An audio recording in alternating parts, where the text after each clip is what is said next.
Thank you, Fred. This Sunday in this semester marks the beginning of a biblical narrative series that will take us through parts of Genesis and Exodus and some of the prophets and kings and other sections of the Old Testament, and then examining the Gospel of Luke as we draw near Christmas. We begin with creation today, and nothing like trying to cover creation in 15 to 20 minutes.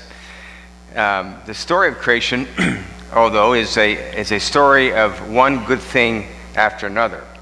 The heavens, the earth, the waters, the plants, the trees, the fruit, vegetation, the evening, the morning, the light, the darkness, the birds, the cattle, the fish, all the animals that walk or crawl on the ground. It's a never-ending parade of beauty.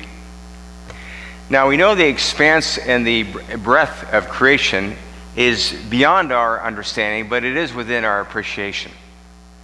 Anytime one sees a beautiful sunrise or sunset, or a 14er in Colorado, or a rushing mountain river, or springtime flowers, or the stunning colors of fall, or an ocean shoreline, the rolling hills and pristine ponds, the overarching sky with constellations on high.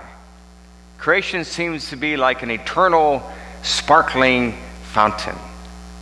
Whenever we think we're never going to see anything more beautiful than what we have just seen, another piece of beauty awaits us.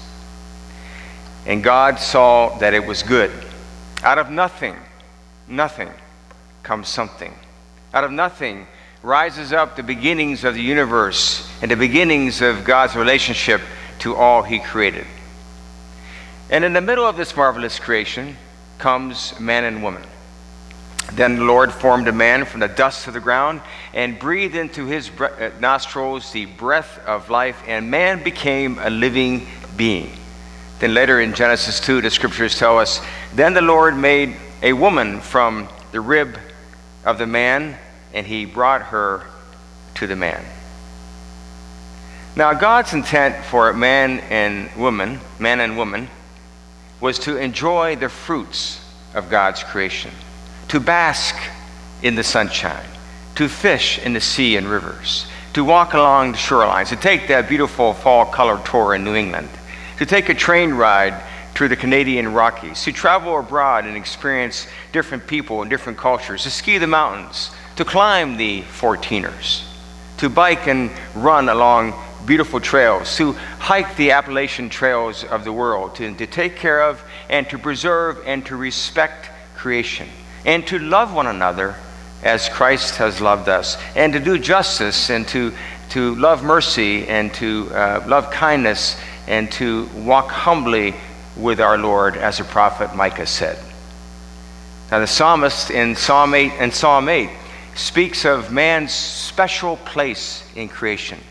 What is man that you are mindful of him? Yet you have made him little less than the angels. You have crowned him with glory and honor.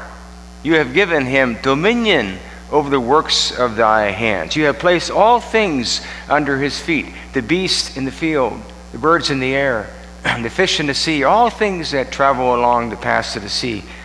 O Lord, how majestic is thy name in all the earth. So when we read Genesis 3, what went wrong?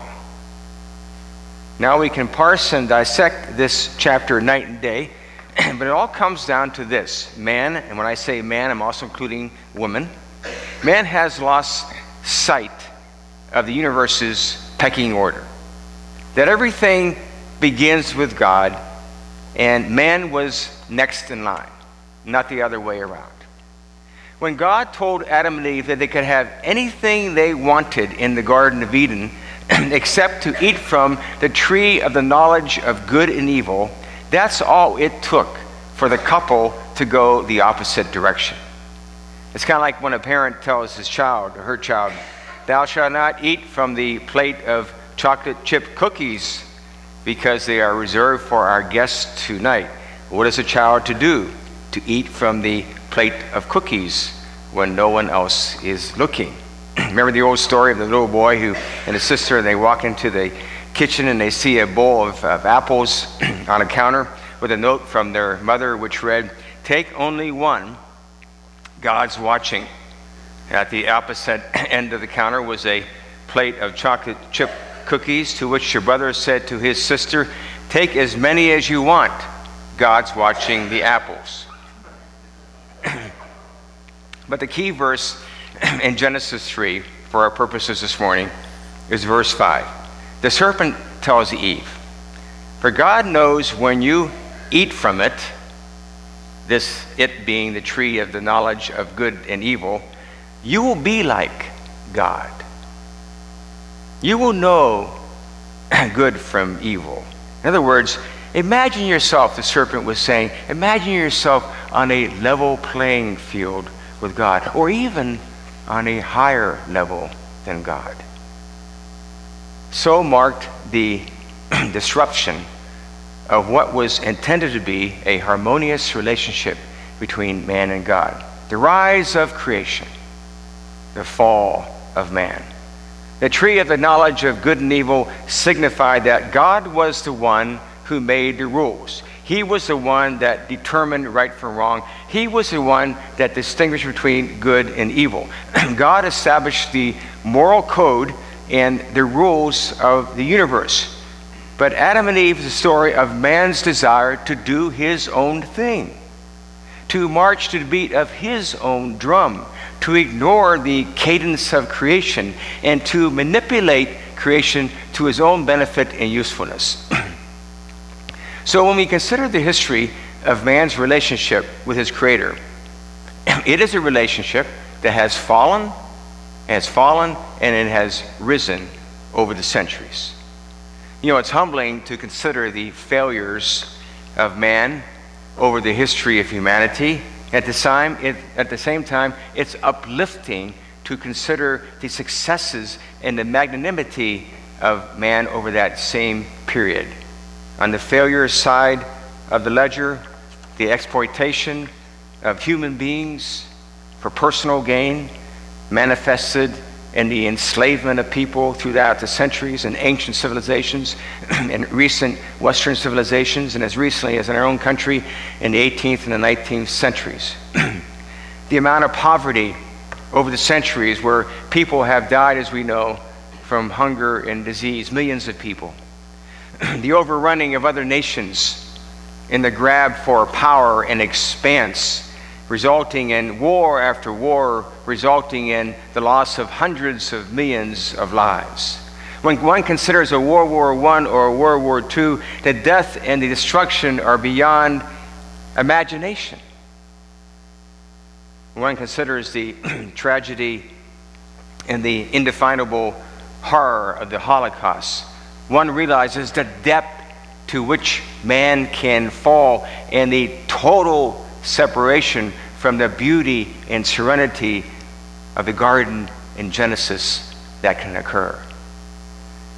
And when we consider today the violence and the savagery of 21st century terrorism, here we are, the 15th anniversary of 9/11. One can easily ask, how could it have ever come to this? How could creatures of our Creator behave like this? So one of the roads coming out of the garden has led man to decisions that have totally militated against the will of God, that will being peace, mutual respect, love, kindness, appreciation. And so consider how much the gap has widened between the original peaceful, loving state of the garden and the condition of man today. And we've also witnessed the paradox of our creative powers. As quickly as we have risen with the ingenuity of innovation and invention, how quickly we have fallen with the misuse of some of those same innovations. The creation of dynamite, for instance, for mining purposes, turned into instruments for war. Although nuclear power was created to deter the tendencies of some to inflict pain and suffering on others, it has turned into, too, a weapon for destructive purposes. As we know, with North Korea just claiming that it has warheads with even greater striking power. after the first atomic bomb was detonated in New Mexico, the American theoretical physicist Robert Oppenheimer, known as the father of the atomic bomb, said, "I have become death. I have become the destroyer of worlds." Herein lies one of the paradoxes of creation. What is intended to protect can easily destroy. The world of incredible electronics has opened up worlds of discovery and convenience and communication, making life easier and more enjoyable in many ways. In seconds, I can check all the college football scores on my smartphone. The rise of Google and the Amazons and the Ubers and the Airbnbs have been nothing short of remarkable. But as we know, laptops and phones and the rest can be used for the wrong reasons, attracting people to a life of terror, hacking into people's personal accounts, classified government files, gang members targeting other people who've said the wrong thing on Facebook, or anybody saying anything in a text that is deeply hurtful to others. But the good news is, as quickly as man has fallen, he has risen just as fast. The rise of Christianity, due to the fervor and commitment of the early disciples, contributed greatly to man's understanding of his and her liberty to live a life of grace and freedom, liberated from the restrictions of race and class and economics, all this giving people hope for the future, and that a life with Christ meant a life with the love of God. The rise of the Reformation 500 years ago led to a breakthrough of the Bible getting into the hands of thousands of people who never even saw the Bible before, and opening up undiscovered spiritual worlds for hundreds of thousands of people. The rise of the 18th century revolutionary generation's creation of the longest enduring republic of the world, our own United States, gives us plenty of reason to believe in the incredible capacity of man to do great things and to overcome incredible odds. The rise of the ability of the world to bounce back from the devastating 20th century wars speaks to our determination and our resolve, and to view life from the half-full syndrome and not the half-empty syndrome. I believe that our young people today are talented and gifted, optimistic about their role in the world and the influence that faith can play in their lives, not only in their lives, but in their relationships to others. And as we move into the future, in spite of what you will hear from many different sources in the newspapers and the magazines and the radio and the television and Twitter, Facebook and the rest, I believe our country and most of the world are really moving in a positive direction. There's always a tendency to take isolated illustrations, isn't there, and generalizations, and amplify them into the negative, and to forget all the good things that are happening. For instance, it's much more enticing and tempting to dwell on the negatives of a person's personhood than it is the positives. It's much more enticing and tempting to dwell on a person's misfortune than his or her fortune. It's much more enticing and tempting to print the bad news in a newspaper rather than the good news. Ever since I've been a kid, I listened to reports about the decline and fall of America. I still hear them today from a lot of different sources. Ever since I've been a kid, I listened to reports about the decline of Christianity in our country and in the world. But our nation continues to be a country where people still line up to be citizens. It's still a country where great innovators and entrepreneurs remain on the cutting edge of technology and industry. It's still a country that provides incredible education and opportunity. And we are still a country with enormous religious liberty and religious vibrancy. So I believe that this notion of a nation in decline and this notion of Christianity decline are greatly exaggerated. They have been circulating as long as I can remember. Look at our own Manhattan community. And on any given Sunday, a lot of people are attending a lot of churches.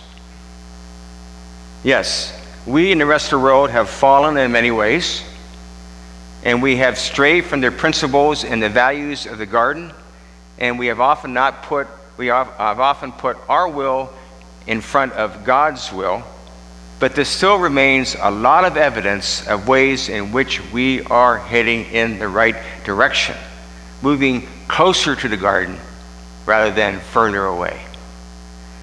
The Economist magazine recently, in its review of the book 10 Reasons to Look Forward to the Future by Swedish writer Johan Norberg, writes that people are predisposed to think things are worse than they really are. Famines, earthquakes, beheadings all make gripping headlines. But the fact that 40 million planes landed safely last year don't.